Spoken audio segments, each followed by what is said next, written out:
Yo, what's going on, guys? Welcome back to a brand new video on the channel. Inside of today's video, we're going to be taking a look at the best 5 brawlers in every single 3v3 mode. We're not going to be doing showdown because that's just a cheese fest, but we're going to be starting off with Heist. So for me, one of the best Heist brawlers for sure, specifically when you're looking to push trophies, it has to be Chuck. So Chuck on a couple of maps is just a no-brainer.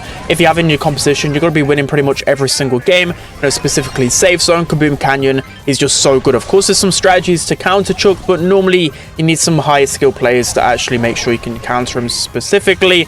But of course, he's just so cheesy and so easy to get free wins with.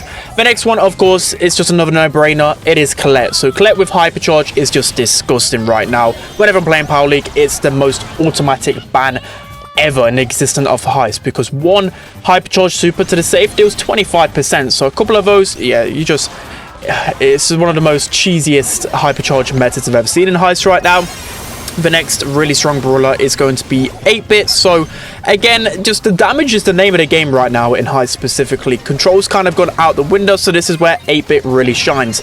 Add the boosted booster star power, extra credits, gadget, and he's going to melt the safe literally everywhere. I think maybe Hot Potato, he's not really going to be the best in, but Safe Zone and Kaboom Canyon, he's like one of the best picks for sure. Another really strong brawler in Heist has to be Bull. So another Hypercharge brawler, but it just goes without saying that Bull with Hypercharge is absolutely insane. Of course, it's going to be really strong in Heist. It already was really strong in this game mode, but of course, Hot Potato and Pit Stop in particular, the two ones he was already strong in, but now he started to become really meta on Kaboom Canyon and Safe Zone in particular, where the Hypercharge super can just guarantee damage.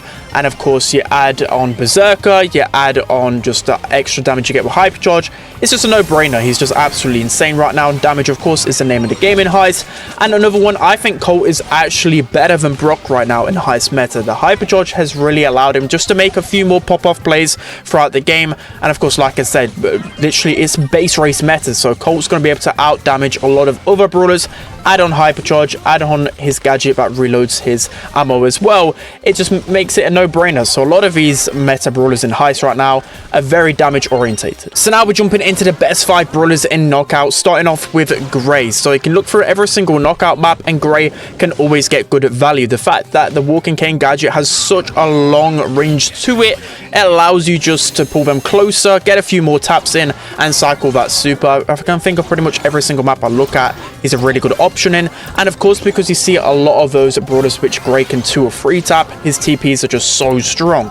And the next brawler is going to be Mandy. So Mandy has started to pop off a lot more within the really passive game modes like Bounty and Knockout, but I think in Knockout in particular, she gets a lot more value because her super can of course one-shot a lot of different brawlers, and one good super can literally win you the round. So I think Mandy is really good. She's a really good option when it's a more kind of sneaky passive map like X marks the spot or out in the open, where you see a lot more Mandy because she can sit a lot further back and be a lot more safe. The next one is going to be Piper. So again, it goes without saying that sharpshooters are very meta in these kind of game modes, for these really passive game modes. Piper is going to be a really good pick. Pretty much, again, every single map, Piper's going to be really solid in.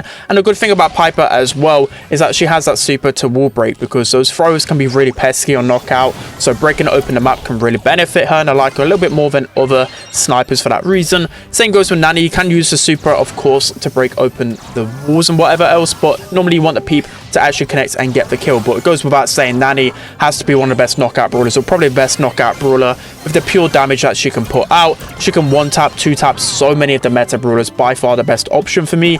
And then the last one is going to be RT. So RT is more of an enabler. By that I mean he's going to be a good synergy brawler where he can get like maybe a good tap, and then you pair that with another brawler which just adds on that extra bit of damage. And the good thing about RT as well, you know, sometimes there might be a sneaky last pick or just a sneaky like Fang, for example. So RT is a decent counter to that. So he can be that sniper that's good against those aggro last picks. So for me, those are the best Knockout brawlers. So now we're jumping into the best 5 brawlers for Brawl, starting off with Nita. So I'd say Nita's the most versatile pick in Brawl right now. I'm seeing all the time in competitive that people are drafting Nita towards the beginning of the draft. So just going to show how powerful she is pretty much everywhere. On maps with a lot of grass, a lot of walls, she has really good wall picking capabilities. And of course, Bruce Bear can just be very annoying for tanks and just the general brawlers to push them back into spawn. She's just really good overall down the lane. The next brawler is going to be Lou. So Again, Lou is that first pick brawler where he's going to dominate pretty much everywhere. Of course, there are some small counters to him in the mid, but overall, once you get your first super, you can cycle and then go towards your hyper charge. And we know how broken Lou hyper charge is right now, and Brawl's just a perfect game mode for him because it allows him to be a lot more aggressive, charge his super off those tanky brawlers, which you tend to see in Brawl, and he can just absolutely dominate from there.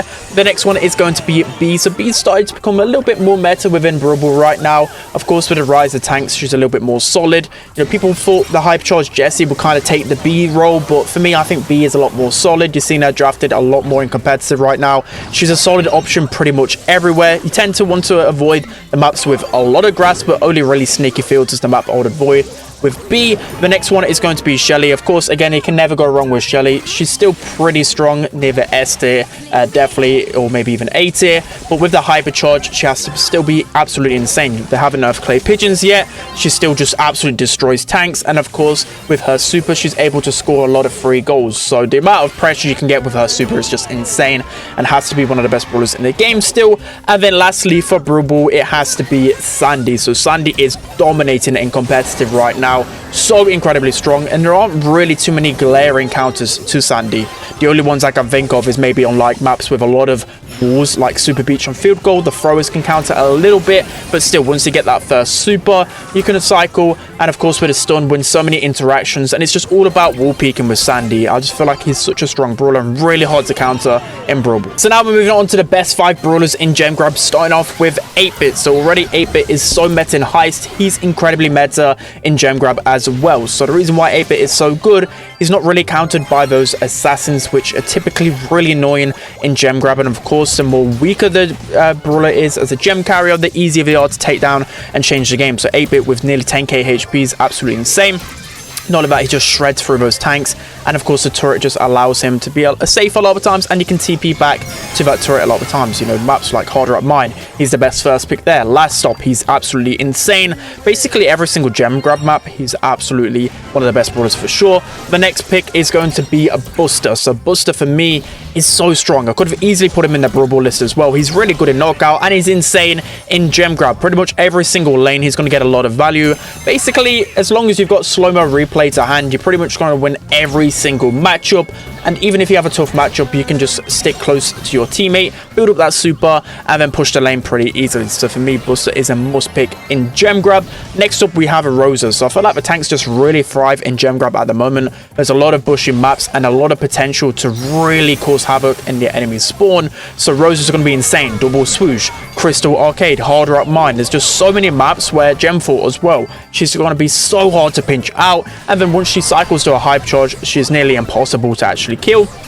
The next brawler is going to be Spike. So again, another brawler that just missed out in Brawl Ball, but I think Spike is the perfect pick in Gem Grab at the moment. His hype charge is really underrated, and he can get a lot of consistent damage with it, and it's just the fact that he covers such a large area. You combine it with the Mythic Gear, it's really toxic. So Spike's always been a decent brawler, but he's specifically really strong in like Crystal Arcade. He's really good in bushy maps, of course, with the Vision Gear as well. Really underrated right now. And then the final one is going to be Nanny. So another mid brawler. Could have easily gone with like Piper and Pam, by the way. There's like 4 really strong mid brawlers in the Gem Grab meta, but I think Nanny just edges it because there's a lot of long range maps which she really excels in, and she's actually the best counter to 8-Bit as well. So maps like Crystal Arcade, Minecart Madness, Hard Rock Mine, she's going to be an insane pick. Last Stop as well. So for me, a lot of really strong options in Gem Grab. So next up, we're moving into Hot Zone and the best 5 brawlers there. So starting off, of course, with one of the best brawlers in the game, period, it is Lou. And his hypercharge is just breaking Hot Zone right now, of course. Being able to just put a full Lou super onto the zone a lot of times will just guarantee you so much time. There's no need to even explain how broken he is in Hot Zone. He's the go-to option for sure. Next up is Pam. So Pam is a solid option right now, really underrated, and she's very good, especially on maps where you can put a safe turret in behind that wall and just sit on the zone, and you heal up so much with the Mythic Gear now. Well, 1000 per second whilst you're inside of that turret. Very, very strong, and you can literally pick her on every single Hot Zone map. I definitely recommend trying her out. The next up is going to be Stu. So Stu's that really good control brawler in the sense that he's really good at just staying alive on the zone with his gas to heal star power, and being really annoying with the open zone gadget as well, because you're able just to weave in and out of enemy attacks pretty easily and just get so much pressure.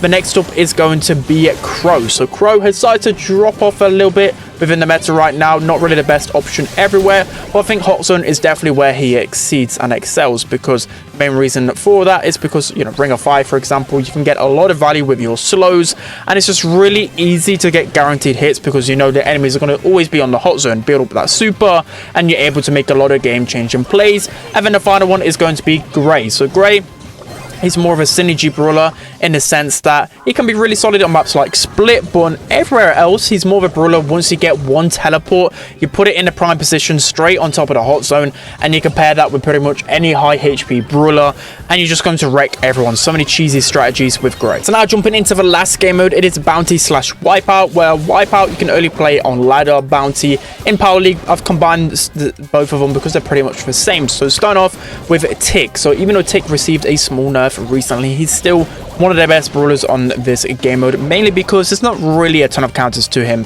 He's got a really good super that can help defend him, and his gadget is just really good against snipers. It can tank a lot of the really good supers, like a Nanny Peep, for example, or a Mandy super. So that could be an underrated thing about him.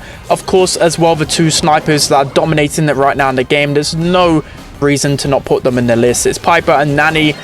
It's just self-explanatory, really. You hit shots, you deal insane damage, and you just absolutely carry with these two brawlers.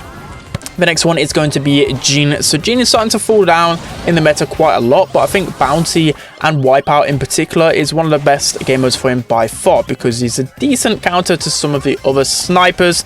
And a good thing about him as well is once you get the lead in a game mode like Bounty or Wipeout, the enemies have to push towards you, and that's where Gene starts to really excel, because once you get super, it's just a free kill a lot of the time. And lastly on the list, it has to be Fang. So although Fang isn't always the go-to option on every single map, the reason why he's so good on these game modes is because he's the best counter to a lot of throwers and snipers. He's able to get within that threshold with his fresh kicks, and he can just super and chain off of all of these snipers and kill them so easily. Or it doesn't even need to chain, he can just get a free super onto them and kill them pretty much all of the time. So those are going to be your best brawlers for these game modes. Let me know whether I missed out on any in the comment section below. Don't forget to like, comment, and subscribe, and I'll see you guys next time.